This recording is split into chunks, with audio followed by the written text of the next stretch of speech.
Hello there. What's going on, everybody? Today I'm bringing to you a Legion list for the Empire because we've just had Palpatine and the Royal Guards come out, and so I wanted to go ahead and put a Palp Royal Guard list together, and I figured I would do one of those for you.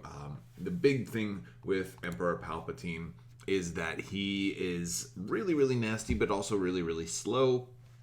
And if you can manage to make him unharmed by the time you play his one pip, he is going to really, really destroy everything. So the idea for this build is going to be to try to run multiple Royal Guards to keep Palpatine alive. Even for small hits, they will still take those hits for him. And we're okay with that because of the fact that, it's worth it. Even though Palpatine has better defense than the Royal Guards, we're still going to let the Royal Guards take as many hits for Palpatine as we can. Because when I do play Palpatine's one pip, I want to make sure I am going crazy with it. So, first we're going to go ahead and outfit Palpatine, and we're going to use some Force upgrades. I want to go ahead and definitely start off with Force Reflexes, giving him a free dodge each turn. He has Master of the Force 2, so we definitely want to use 2 exhaustible Force Reflexes if we can. We also have Battle Meditation. I don't know if that's going to be as crucial. Force Choke. Force Choke is actually a decent one because we may not be able to attack that much between pulling the strings and having to move because we're only speed 1. I could see Force Choke being useful. Force Push is also potentially useful. But we'll see. We already got Force Reflexes on there. Saber Throw is not going to be helpful here. Anger is going to be a really good one, especially for his final ability. When he does start to shock people, he'll continue to gain aim tokens, and that will be really, really strong. And we'll go ahead and go with Force Choke. So I can go ahead and choke somebody and kind of get like it's almost like a free attack, although it's not actually an attack. It's really nice. Also can work through walls and stuff, which is really cool.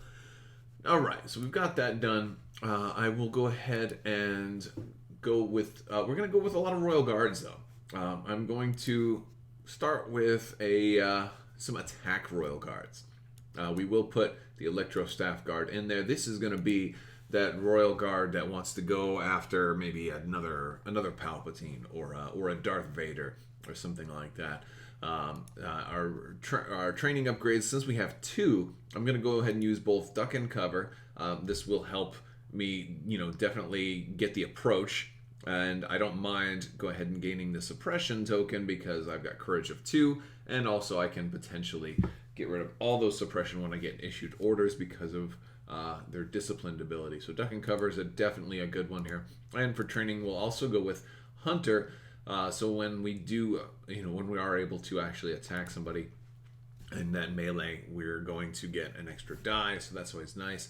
I'm going to put fragmentation grenades on them as well because we are probably going to find ourselves in situations where we also do ranged attacks while we are maybe just too far away to move.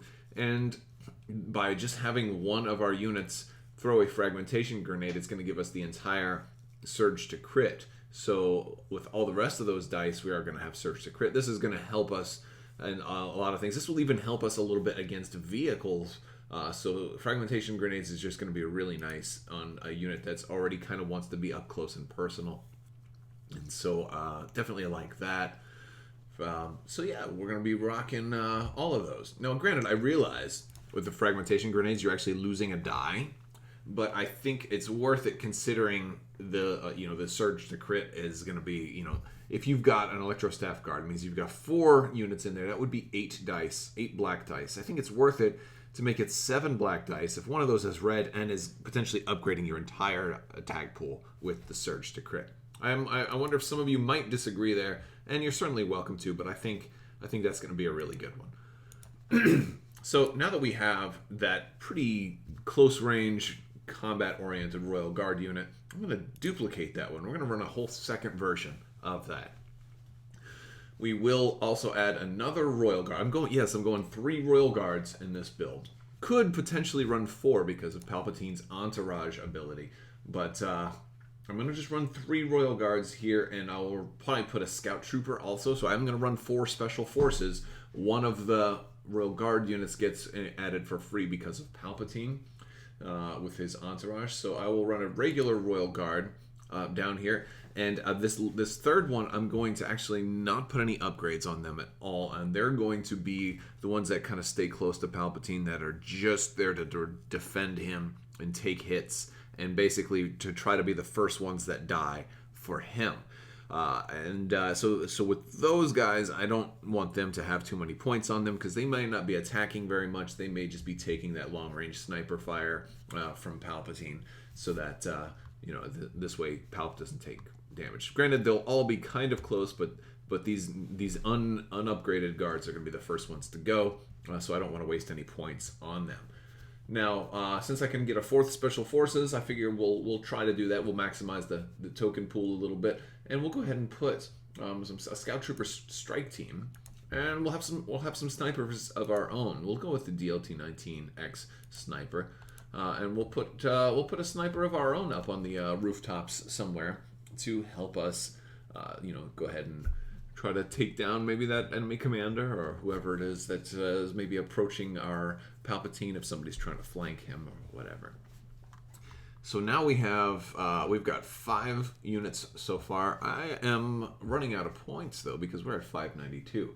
So it's time to add some Stormtroopers. I think I'm going to go Stormtroopers as opposed to Snowtroopers here, because the problem I have right now is everything's close range, with the exception of the strike team. All my Royal Guards and Palpatine himself are all range 1 to 2. So if I add some Stormtroopers, I get the range 3, but I can also add a DLT-19 unit to them, and that's going to give them range 4, which is real nice. 2 red dice at range 4, plus it has impact, so I have a little bit of vehicle armor penetration, which is really going to be helpful. So that is good, especially if somebody like a rotary blaster cannon ATRT comes in and does some damage and starts rolling all of those black dice on Palpatine. They can rack up a lot of hits and try to get some through, and I really don't want that to happen, especially since they have Search to Crit, and not a big fan of people rolling crits against Palpatine. So we want to try to take those out as soon as we can. So I've got some of those guys. How many DLT-19 Stormtroopers can I fit? 1, 2, 3. Yeah, I can run 3 Stormtroopers. Now, the weakness here, and I totally understand this, is that I only have, 3 Stormtroopers, 3 Royal Guards, Emperor, and a Scout Trooper. So that's 1, 2, 3, 4, 5, 6, 7, 8. That's only 8 units. That's not a whole lot. Typically, people are running a little bit more in the units, so I could see potentially, maybe running some more bare bones Imperial Royal Guards, maybe only having 1 upgraded and having like the rest, a little cheaper. We could save points there. We don't really have to run another strike team. We could do any number of things, or maybe just a single Royal Guard and 3 strike teams if you want to make use of Palpatine's entourage. But the Royal Guards are new. I want to kind of throw them out there, and we have a little bit. We have a little bit of points that we could even spend. I've got 4 more points. We could put grappling hooks, or environmental gear actually wouldn't be bad on Royal Guards. We'll put environmental gear on a Royal Guard. This way they can charge right over stuff and use that charge. So there we go. That brings us up to 799 points. Let's go ahead and look at command cards. By the way, I just want to remind you guys, there is still time to enter the latest giveaway for a Super Star Destroyer. All you have to do is be a subscriber and leave a comment on this or one of my videos, and you'll be entered to win that in the form of a Cool Stuff gift card. It'll be coming on or about the 21st of December, so stay tuned for that. For command cards, we really don't have any options here. There's just... we're just going to go with Palpatine's 3 and then the basic 3. The special ones aren't really out yet, so we're going to go with an entire Legion. And then we'll go with... where's his 2? Well, an entire Legion. Push. Ambush. Apparently, Palpatine's 2 pip is not on here. But yeah, we will use basically all of Palpatine's command cards and then all of the generic command cards. So... But yeah, so that's what we're going to go ahead and do. That's going to be the build, 799 points. We've got fixed objectives now, so I don't think the bid for the blue player is quite as huge, as big of a deal as it was before. So I will go ahead and put a link to this build in the description below, and you can check out Tabletop Admiral and their Legion list builder as well. Let me know what you think, guys. If you like this video, go ahead and give it a thumbs up. Don't forget to hit that little bell for alerts. I want to thank you guys so much for watching. I want to thank all of my patrons as well, but you guys are fantastic and really help make all of this possible. I want to thank you so much for watching, and have a great day.